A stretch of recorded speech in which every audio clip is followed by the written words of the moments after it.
I never imagined my life would change on that freezing cold morning as I was rummaging through the trash behind Don's restaurant, my fingers numb and my stomach empty. "Alison Miller?" a calm voice said from behind me. I turned around slowly, a bag of leftover lasagna still in my hands, and found myself face to face with an elegant man in a perfect suit, holding a black briefcase. "I have news that will change your life. You have inherited $50 million, he said. "But before you continue, make sure to subscribe to the channel and leave a comment below telling us where you're watching this video from. We love to know how far our stories are reaching. I'm 64 years old, and for the past 6 months, I had been surviving on discarded food from restaurant dumpsters. This wasn't how I had envisioned my life when I married Richard 30 years ago. He was an architect. We had a comfortable life. Our daughter, Melissa, grew up with everything she could ever need. But when Richard died of a heart attack a year ago, I discovered we were buried in debt. He had mortgaged our house, lost money on risky investments, and hidden it all from me. Within a few months, I lost everything. My daughter, Melissa, now married to a bank executive, refused to help me. You and Dad were always irresponsible with money, she said the last time we spoke, as if the debt was my fault too. Emil and I aren't going to throw away our money. Get a job. But who hires a 64-year-old woman without a college degree?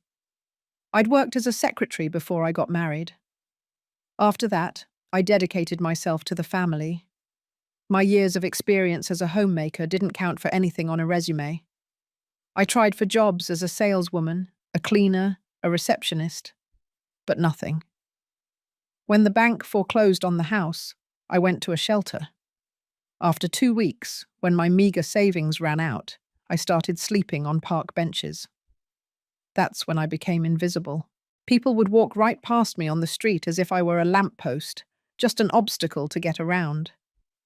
I learned the unwritten rules of the street. Which dumpsters still had good food? Which parks were safe to sleep in? How could I wash up in public restrooms without attracting attention? That morning started like so many others. I woke up shivering from the cold under my cardboard boxes. I packed my few belongings into the worn backpack I carried everywhere and walked 3 blocks to Don's restaurant. He opened at 7 a.m. for breakfast, and at 9 a.m. he would throw away the previous day's bread. There was always something good there. I was just grabbing a still-sealed bag of buns when I heard footsteps behind me. The firm steps of expensive shoes. I turned, ready to be chased away or insulted, as had happened so many times before. But the man standing there in a dark grey suit and red tie just looked at me with a neutral expression. "Alison Miller?" My heart sped up. Nobody had called me by my name in months. On the street, I was just ma'am on a good day or homeless on a bad one. "Who's asking?" I said. "My name is James Stevens. I'm an attorney at Stevens and Associates." He took a business card from his pocket and handed it to me. The paper was thick, luxurious. "I've been looking for you for weeks," he said. "How did you find me?" "We hired investigators. Finally, an employee at this restaurant mentioned that a woman came here regularly in the morning." I squeezed the bag of bread tighter against my chest. "What do you want with me?" "I don't have any money if this is a bill." "On the contrary, Mrs. Miller, I'm here to inform you that your brother, Frank Miller, passed away a month ago in Chicago." Frank, my older brother. We hadn't spoken in almost 20 years, not since that terrible fight at our parents' funeral. He moved to another city, and we never had any contact again. I didn't even know he had died. "I'm sorry," I murmured, not knowing what to feel. We had been so close as kids, but life had pulled us apart. "Your brother left a will," the lawyer continued. "You are the sole heir to all his assets. The total value of the estate, after taxes and fees, is approximately $50 million. The bag of bread slipped from my hands and fell to the ground. $50 million. More money than I had ever imagined. Is this some kind of cruel joke? My voice came out weaker than I intended. No, Mom, he said. Your brother made a fortune in real estate in Los Angeles. He never married or had children. He left everything to you. I looked at my dirty clothes, my hands rough from hard work and the cold. I looked at the impeccably dressed lawyer in front of me, who showed no sign of contempt for talking to a homeless woman. There is one condition, he continued. Your brother left a letter that you must read in person at his house in Los Angeles. We have tickets booked for this afternoon, if you can accompany me. In that moment, I thought of my daughter Melissa, who had denied me help when I needed it most. I thought of the months of sleeping on the street, the daily humiliations, the abandonment, and something inside me hardened. Can I go like this? I asked, gesturing to my dirty clothes. We've provided a hotel room so you can get ready properly. The flight leaves at 7 p.m. As we walked toward the waiting car, an idea began to form in my mind. If I really had inherited all that money, there was something I needed to do first. Life had given me a second chance, and I wouldn't waste the opportunity to settle some scores. As the luxurious car glided through the streets of New York City, I watched the world from a new perspective. Yesterday, I was invisible. Today, I was an heiress to a fortune. The same people who ignored me when I asked for change would now open doors for me. The driver looked at me through the rearview mirror with poorly disguised curiosity. I still looked like a beggar, but I was being treated like royalty. The lawyer, James Stevens, remained respectful the entire time, explaining details about the inheritance while I absorbed everything in silence. My brother Frank had built a real estate empire in Los Angeles. Luxury apartments, boutique hotels, commercial properties, all generating millions annually. Why me? I finally asked when we pulled up to an elegant hotel. Frank and I haven't spoken in decades. Your brother kept a detailed file on you, James replied. He knew about your marriage, the birth of your daughter, the death of your husband. He followed your life from a distance. Did he know I was on the street? The question came out as a whisper. He only found out in the last weeks of his life. That's when he changed the will and instructed me to find you immediately after his death. In the hotel room, I stood in front of the bathroom mirror for long minutes. The woman looking back at me was a stranger. Tangled grey hair, a face aged by the sun and worries, and the dull eyes of someone who had lost hope. I took off my dirty clothes and got into the shower, letting the hot water, a luxury I hadn't felt in months, wash away the grime, and with it, a part of my recent past. The hotel had provided clothes for me, basic but clean and the right size. As I got dressed, I thought of Melissa. My only daughter, whom I had raised with so much love, had turned her back on me in the most difficult moment of my life.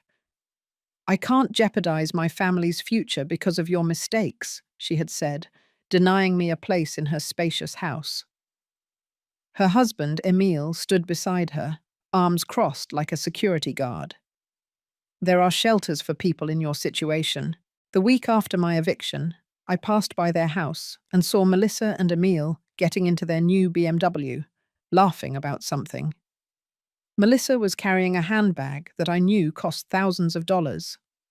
Hidden behind a tree, I watched as they left for another comfortable, worry-free day. That night, I slept on a park bench, curled up against the cold. Life on the street taught me many lessons, but the most painful was discovering who truly cared. It wasn't the friends from the fancy dinner parties Richard and I used to host. It wasn't my own daughter. It was people like Mrs. Lopez, a woman who also lived on the streets and shared her blanket with me on a particularly cold night. It was Don, who sometimes would forget a wrapped sandwich on top of the dumpster where I could easily grab it. As the lawyer and I had dinner in the hotel restaurant, I devised my plan. Before going to Los Angeles, I needed to make a visit. "Mr. Stevens, I'll need better clothes for tomorrow," I said, savoring the most decent meal I'd had in months. "And I'd like to postpone our trip for a day if that's possible." "Certainly. May I ask the reason?" "I have some unfinished business here," I replied simply. The next morning, in new clothes and with my hair styled by a hotel stylist, I looked like a different person. The driver took me to an address I had memorized, even though I'd never been there, the office where Emil Harrison, Melissa's husband, worked as a financial director. I entered the imposing building with renewed confidence. At the reception, I announced, "Alison Miller to see Emil Harrison. Tell him I'm his mother-in-law." The receptionist looked at me in surprise. Clearly, Emil had never mentioned a mother-in-law, but she made the call. Minutes later, Emil appeared in the lobby, his face a mask of shock when he recognized me. "Alison? What? How?" He looked at my new clothes, my styled hair, completely confused. "We need to talk, Emil. Family business." He led me to his office, visibly uncomfortable. I sat in front of his desk, observing the framed photos, Melissa and him on luxury trips, at elegant parties. In one of them, I recognized my mother's necklace, one of the few heirlooms I had given to Melissa when I lost everything. "Emil, I came to make a business proposal."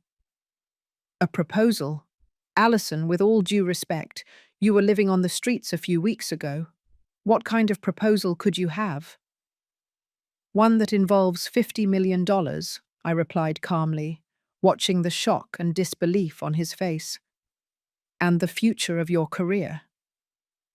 As I explained the inheritance, I saw Emil's expression change from disbelief to avid interest. When I finished, he was a different man, subservient, almost fawning. "Alison, this is incredible. You must be so happy. You know, Melissa and I always wanted to help, but our financial situation was complicated." "Save the details, Emil. You both turned your backs on me. Now I have a proposal. I'm going to make a significant investment in your bank, which will undoubtedly boost your career. In return, I just want one thing." "Anything," he replied, practically drooling with ambition. "A dinner at your house tonight, with Melissa, of course, and a few selected friends that you must invite." I handed him a list with carefully chosen names, important people in their social circle. "Of course, no problem. Melissa will be delighted to host you." I left the office with Emil's promise to arrange everything. He didn't even question the reason for the dinner. $50 million has the power to eliminate inconvenient questions. That afternoon, I bought an elegant dress from one of the most expensive stores in New York City. I chose discreet jewelry, but of undeniable quality. I prepared myself carefully, like a general before a battle. The woman who looked back at me in the mirror before leaving was no longer the desperate homeless woman. She was someone with power, and I would use that power to teach a lesson that none of them would ever forget. When the driver pulled up in front of Melissa's house that night, I took a deep breath and smiled. Revenge, they say, is a dish best served cold, and mine was perfectly chilled. When I rang the doorbell at Melissa and Emil's house, my heart was pounding, not from nerves, but from anticipation. The door opened, and there she was, my daughter, impeccably dressed in a black dress, hair and makeup perfect. Her eyes widened when she saw me. "Mum, what?" she said. "Emil told me you were coming, but I didn't believe it." She examined me from head to toe, clearly confused by my transformation. "Hi, Melissa." I kept my voice calm, controlled. "Can I come in?" She stepped aside, letting me pass. The inside of the house was exactly as I had imagined. Expensive furniture, works of art on the walls, everything perfectly arranged. Emile appeared in the hallway, now all smiles and attention. "Alison, welcome to our home," he said. He leaned in to kiss me on the cheek, as if we were old friends. Melissa still looked at me with suspicion. Emile told me some absurd story about an inheritance. "Is it true?" she asked. "Perfectly true," I said. "My brother Frank passed away and left me everything, approximately $50 million. I watched her face go through a series of emotions: disbelief, shock, and finally something I recognized immediately: calculated regret. "Mom, that's wonderful!" Suddenly she was hugging me. "I'm so happy for you." I accepted the hug without returning it, smelling the expensive perfume she was wearing. This was the same perfume she wore the day she told me to find a shelter. The living room was already filled with guests: Emile's work colleagues, some wealthy neighbors, friends from the club. They were all looking at me with curiosity, trying to figure out who this elegant woman was who was causing such a stir. Emile soon made an announcement, introducing me as his dear mother-in-law, who had returned from a long stay abroad. The lie came easily to his lips.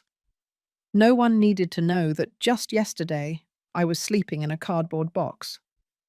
During dinner, sitting at the head of the table as the guest of honor, I observed the social dance around me. Suddenly I was fascinating. People who would have crossed the street to avoid a homeless woman now hung on my every word, laughing at my simplest jokes. Melissa was beaming, acting like a devoted daughter. "Mom has always been so independent," she was saying to the guests. "After Dad passed away, she decided to travel, to find herself." Every false word was a stab, but I smiled and sipped my wine, waiting for the right moment. It was during dessert that Emile, already intoxicated by the wine and the prospect of millions, made a toast. "To my wonderful mother-in-law Alison, who honors us with her presence and soon with a business partnership that will transform our lives." Everyone raised their glasses. That's when I stood up, glass in hand. "I'd also like to make a toast," I said, my voice clear and firm. "To the truth." A curious silence fell over the table. "The truth is a precious thing," I continued. "For example, the truth about where I've been for the past 6 months." Melissa shot me a warning look, but I continued. "After my husband passed away and I found out we were in debt, I lost our house. I came to my daughter, asking for just a temporary roof over my head until I could get back on my feet." Emile went pale. Melissa squeezed her napkin tightly. But Melissa and Emile told me I was a burden, that they couldn't compromise their lifestyle. They suggested I find a shelter. The guests were now looking uncomfortably between us. "I spent the last 6 months living on the streets, sleeping on park benches, and getting food from dumpsters. Just yesterday, I was rummaging through the trash at Don's restaurant when my brother's lawyer found me." The shock was palpable. A woman dropped her glass, and it shattered on the floor. "Mom, please," Melissa murmured, her face red with embarrassment. "This is not the place for this kind of conversation." "It's not," I said. "I thought family was exactly for difficult moments." I looked around the table. While I was sleeping in the cold, my daughter and son-in-law were celebrating promotions and buying new cars. While I was begging for spare change to eat, they were planning vacations in Europe. Emile stood up, trying to take control of the situation. "Alison is going through a difficult emotional time. The sudden inheritance—" "Shut up, Emile," I said firmly. "You only started treating me like a person when you found out about the money. Until yesterday, I was invisible to both of you." I pulled out some photos I had printed that afternoon. Pictures of myself, in rags, sleeping on a park bench. Me rummaging through dumpsters. I placed them on the table. "This is me 3 days ago. This is the truth you tried to hide. The silence was absolute now. Melissa started to cry, more from shame than from regret. I knew it. I came here tonight to say goodbye, I concluded. I'm leaving for Los Angeles tomorrow to receive my inheritance and start a new life. A life without people who only value what I have, not who I am. I took my purse and walked toward the door, feeling all eyes on me. Before leaving, I turned one last time. Emile, there will be no investment in your bank. And Melissa, that necklace you're wearing, the one that was your grandmother's, is the last thing you'll ever get from me. When I stepped out into the cool night, I felt a weight being lifted from my shoulders. The driver opened the car door, and before getting in, I looked back at the lit-up house, imagining the chaos I had left behind. Revenge wasn't as sweet as I imagined. It was better. Because it wasn't just about humiliating them. It was about reclaiming my dignity, my truth. And that, I discovered, was worth more than $50 million. The flight to Los Angeles that night took me to another world. Sitting in first class, being served by attentive flight attendants, I reflected on how life can change so drastically in such a short time. 2 days ago, I was sleeping on cardboard. Now, I was crossing the country toward a new life. James Stevens sat next to me, going through documents for part of the flight. Eventually, he put his papers away and turned to me. "You haven't slept much," he observed. "I have a lot to think about," I replied, looking out the window at the endless blue below. "And a lot of questions about my brother." "Your brother was a reserved man, but extremely shrewd in business," James said. "He started with a small investment in a dilapidated building in Los Angeles. He renovated it and turned it into luxury apartments. Then he started buying more properties, always with a long-term vision." "Why did he never reach out?" I asked. James hesitated. "I believe that will become clear when you read the letter he left. He had his reasons." The old fight that had separated us seemed so distant now, almost insignificant. We were young and stubborn, both convinced we were right about the division of our parents' modest inheritance. I chose the few items of sentimental value: my mother's necklace, my father's collection of books. Frank kept the money, which wasn't much. At the time, I accused him of being greedy, and he accused me of being naive. Apparently, he had a business vision I never imagined. In Los Angeles, we were met by a driver who took us directly to Frank's house, or rather, his mansion. Perched on a hill overlooking the city, the property was impressive.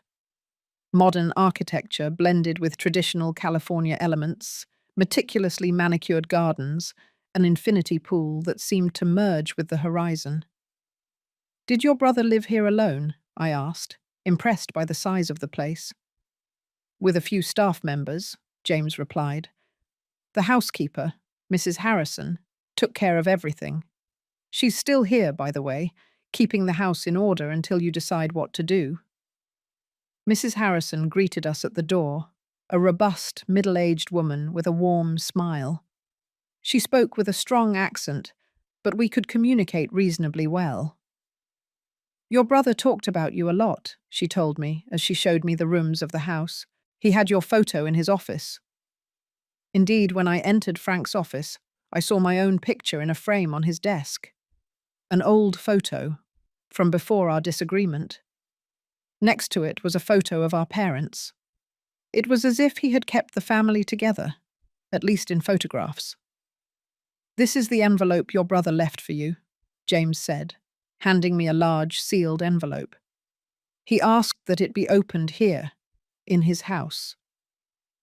I took the envelope with trembling hands and asked for a moment alone. When everyone left, I sat down in the chair that had once belonged to my brother and broke the seal.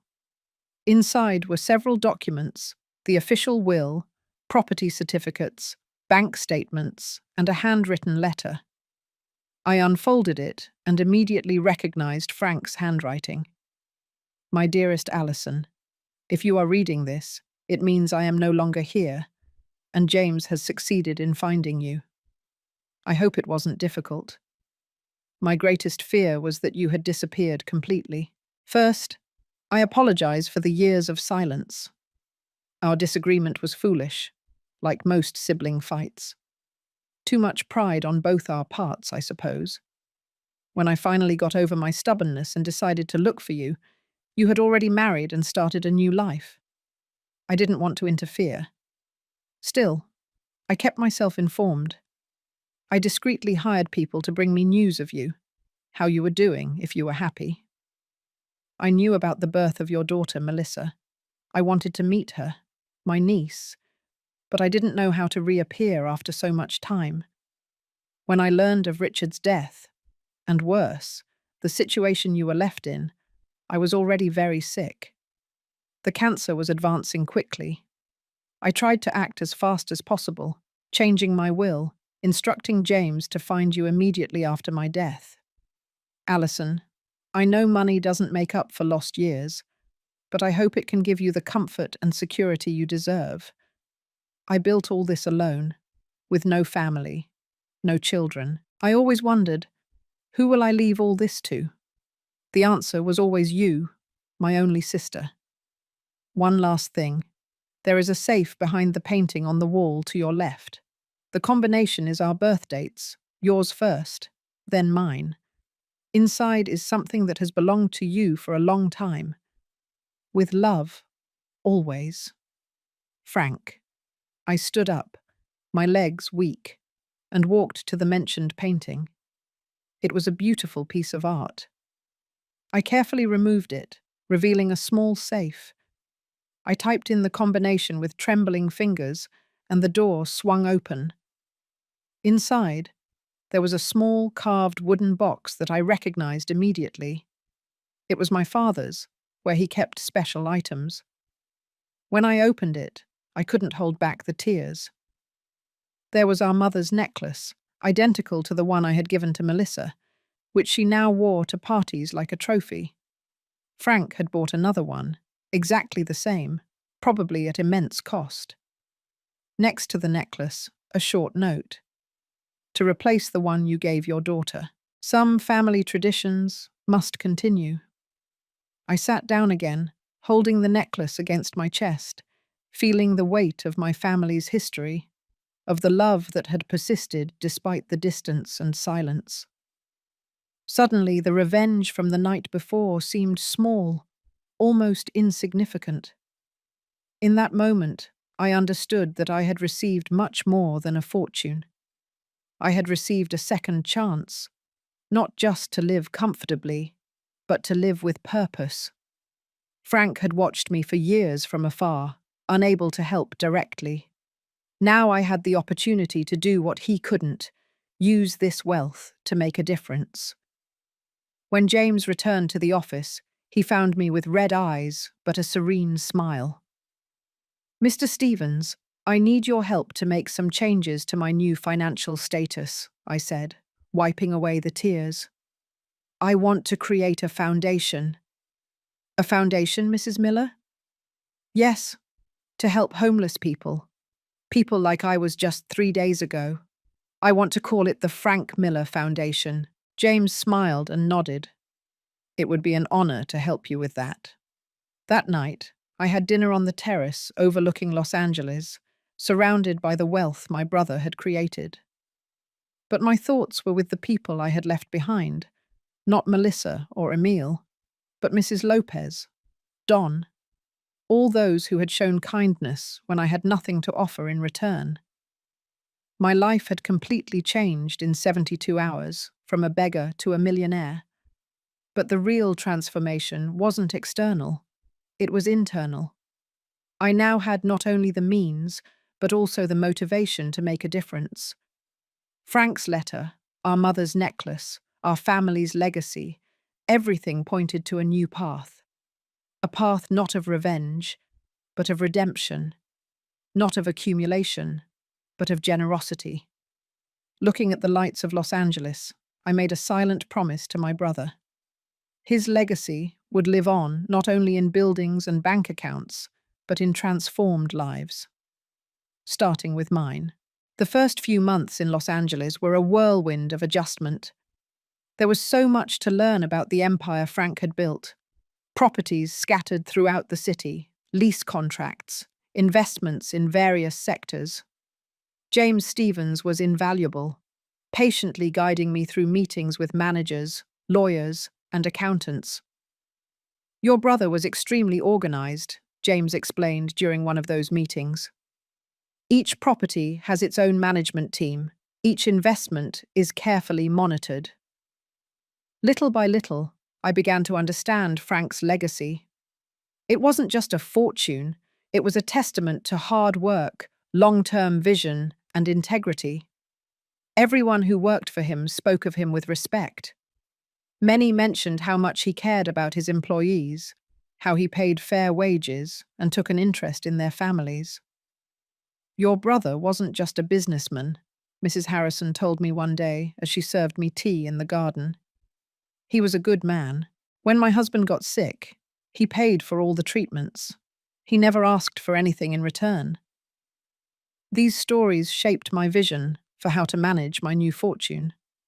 Frank had created wealth, but he had also taken care of the people around him. It was an example I intended to follow. While I was learning about the business, I was also working on creating the Frank Miller Foundation. I wanted it to be more than just distributing money. I wanted to create a system that truly helped homeless people rebuild their lives. We need to offer not just shelter, I explained to James and the team I was forming, but also dignity, purpose, and the tools they need to get back on their feet. I studied models of successful programs in various parts of the world. I remembered my own needs when I was on the street.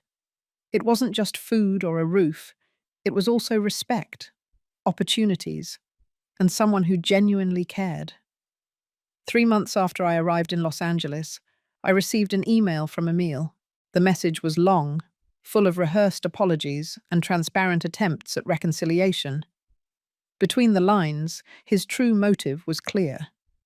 After my revelation at the dinner, several influential guests had distanced themselves from him and Melissa. His reputation was stained. In addition, he had been passed over for a promotion at the bank. "We're family," he wrote. "We should overcome our differences. Melissa misses you so much." I deleted the email without responding. 2 weeks later, it was Melissa's turn. Her message had a different tone. There was something that seemed like genuine regret, although it was mixed with self-defense. "Mum, I know I disappointed you deeply. At the time, I truly believed I was doing the right thing for my family. Emil had just made a big investment in the house, and our finances were tight. But that doesn't justify it. We should have helped you. I'm so sorry." I stared at those words for a long time, conflicting feelings warring inside me. Part of me wanted to forgive. After all, Melissa was my only daughter. Another part of me remembered those cold nights on the streets, the daily humiliations, and how she had turned her back on me when I needed her most. I didn't reply immediately. Instead, I continued my work with the foundation.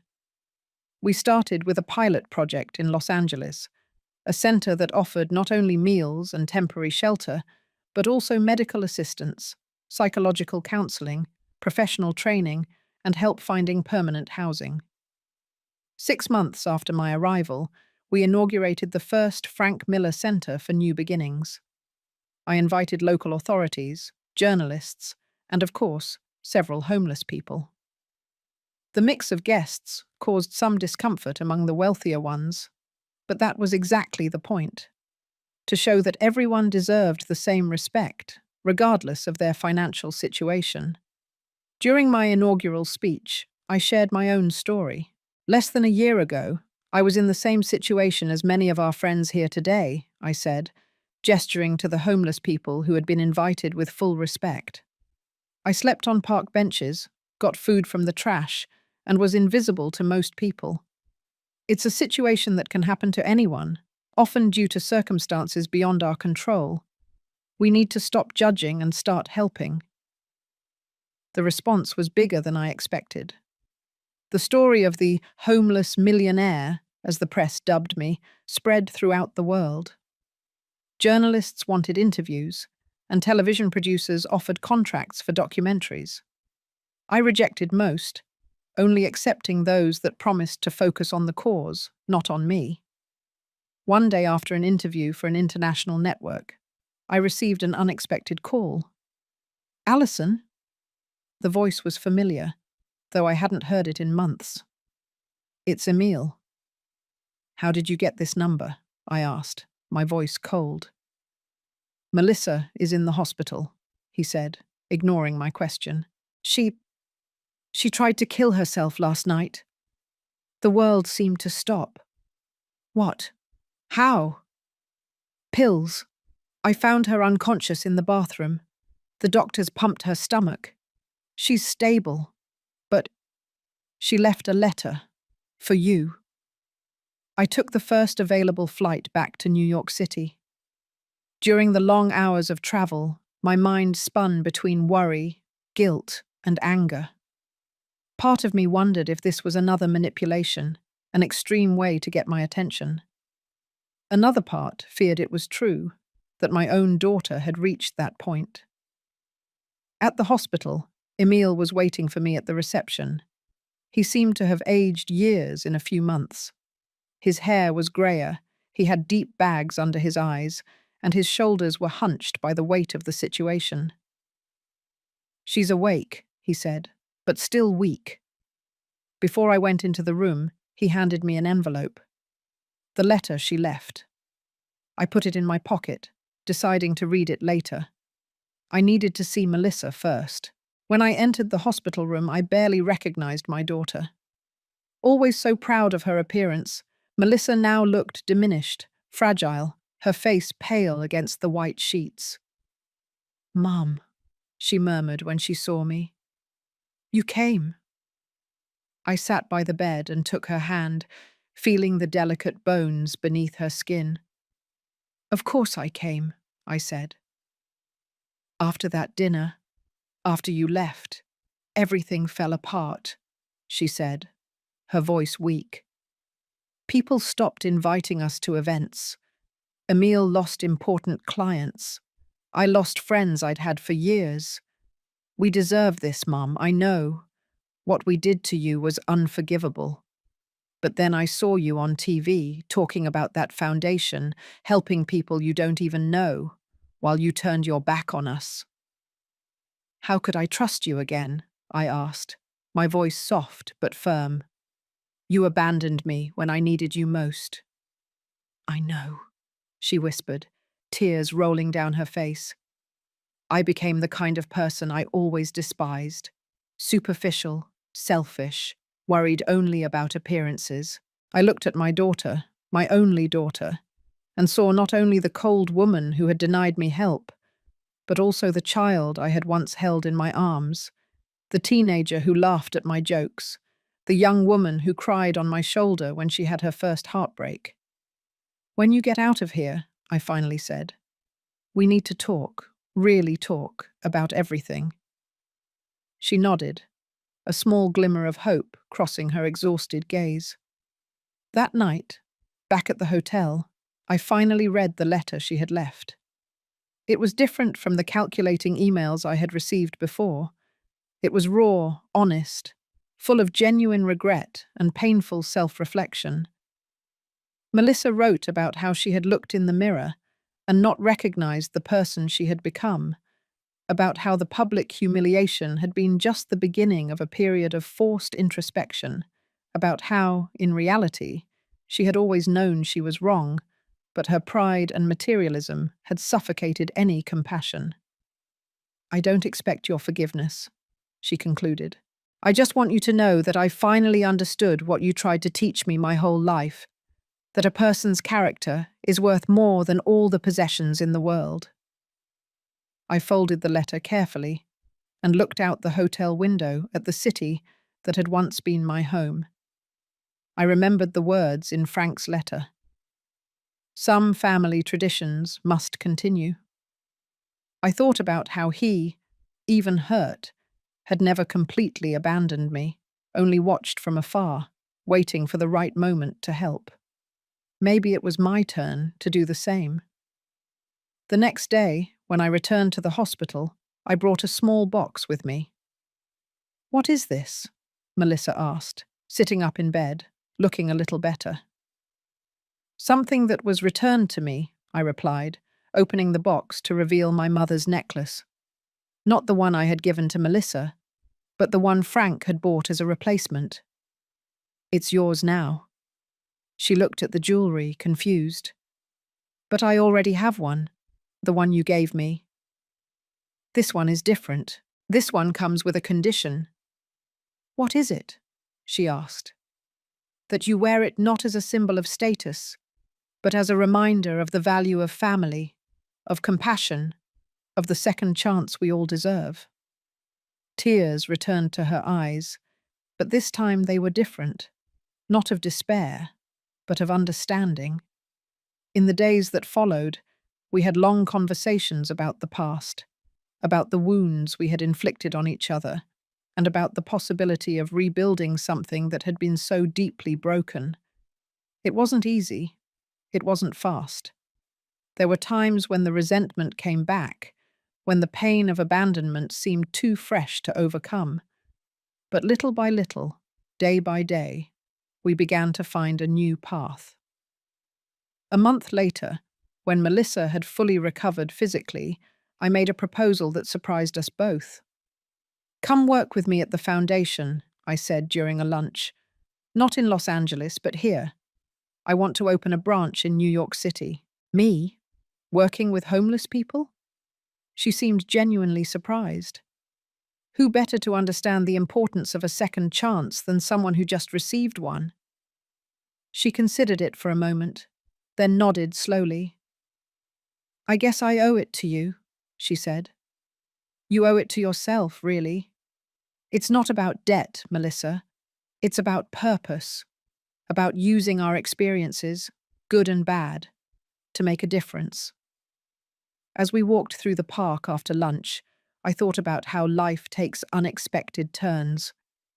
In less than a year, I had gone from a homeless person to a millionaire, from an abandoned mother to a mentor for my own daughter. Frank had given me more than money. He had given me the opportunity to transform not only my life, but the lives of many others. "Mum," Melissa said softly, interrupting my thoughts. "I'm sorry for everything."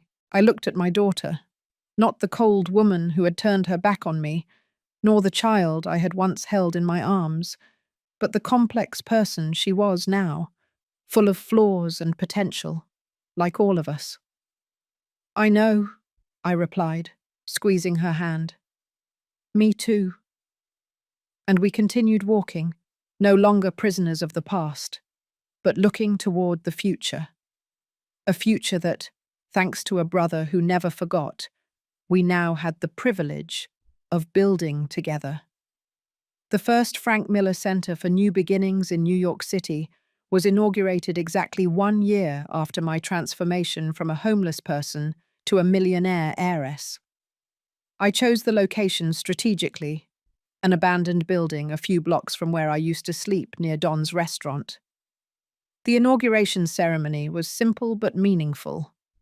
Among the guests were local politicians, business people, journalists, and most importantly, the homeless people who would be the first beneficiaries.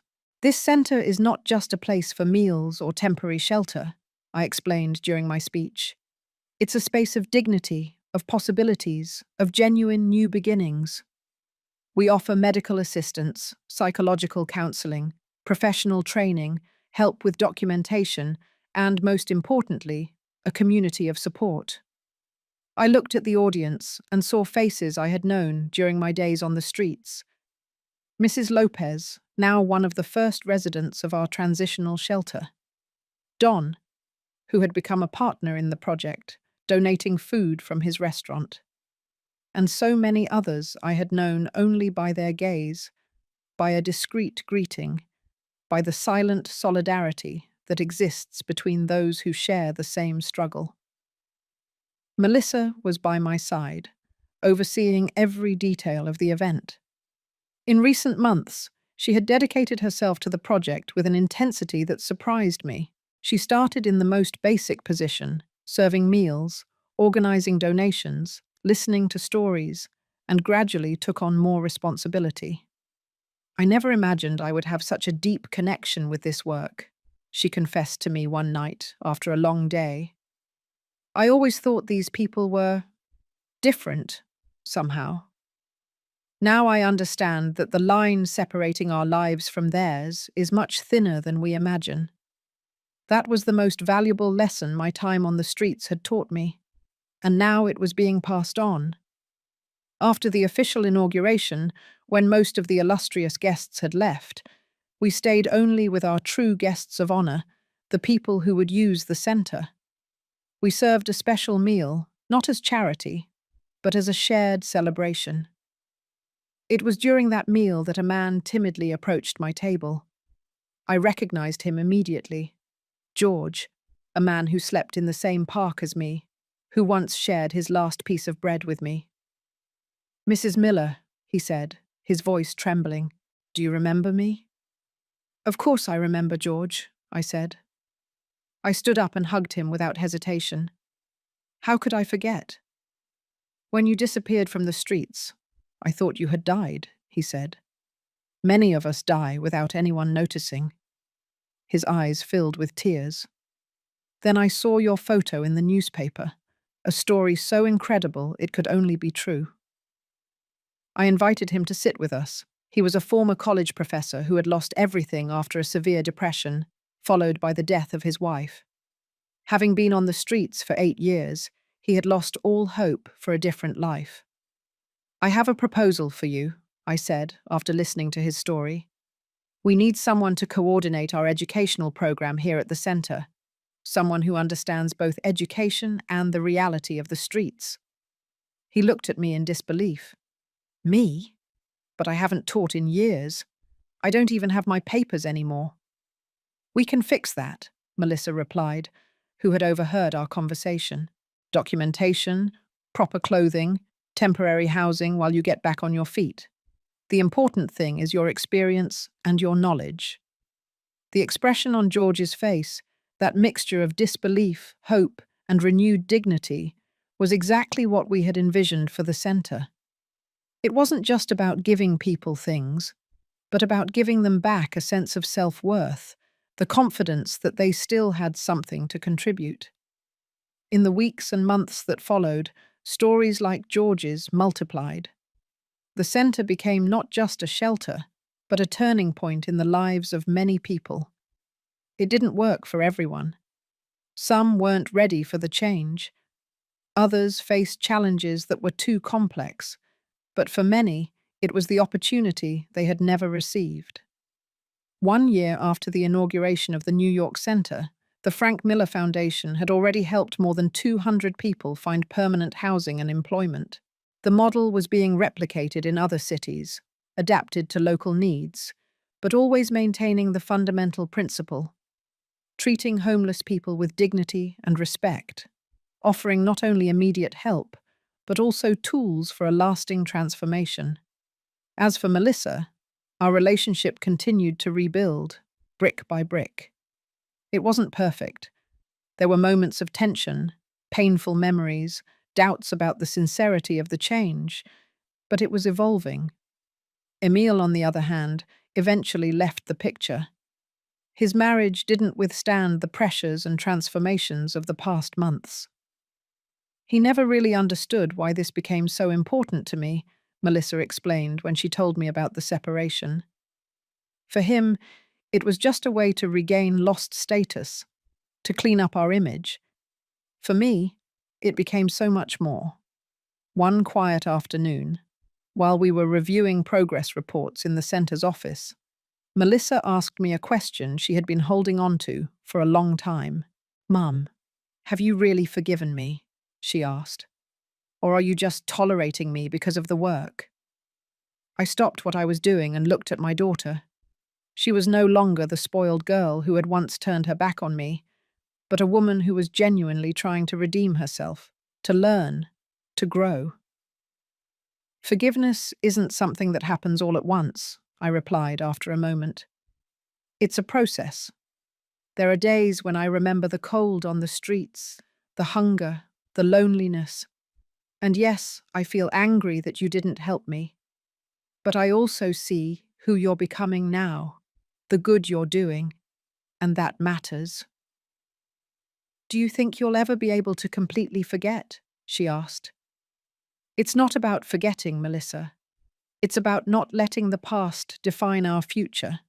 It's about using even the most painful experiences as tools to build something better. She smiled slightly, understanding. Like Uncle Frank did with you? She asked. Exactly, I said. That night, alone in my new apartment, comfortable but deliberately modest given my fortune, I looked at the photo of my brother that I kept on my desk, the same photo he had of me in his house in Los Angeles. You were right, Frank, I said out loud, as if he could hear me. True wealth isn't in bank accounts or properties, it's in using what we have to make a difference. I took our mother's necklace, the original one I had kept, and held it up to the light. It shone softly, carrying with it so many stories, so many generations of love, loss, and redemption. In less than 2 years, my life had come full circle, from the streets to a mansion, from loneliness to a purpose, from abandonment to a legacy. The journey wasn't over, of course. There was much more work to do, more lives to touch, more lessons to learn. But when I think about that freezing cold morning behind Don's restaurant, when an elegant lawyer appeared like an unlikely angel to announce my inheritance, I can't help but marvel at life's unpredictable paths. It wasn't just the money that changed everything. It was what I chose to do with it. It was the decision to transform a story of abandonment and revenge into a narrative of compassion and renewal. And that, I realized, was my brother's true inheritance. Not the millions in properties and investments, but the opportunity to make a difference, to continue a chain of kindness that had begun a long time ago and that hopefully would continue long after my time. As I put the necklace back in its box, I felt a peace I had never experienced. I had gone from the bottom of the pit to the top of the world, but most importantly, I had discovered that true value was not in either of those extremes, but in the journey between them, in the lessons learned, in the hands extended, in the dignity restored. And that no fortune in the world could ever buy. Now, if you liked this story, click to subscribe. And tell me in the comments, what part left you speechless? Oh, and don't forget to become a member for access to exclusive videos that I don't publish here. I'll see you there.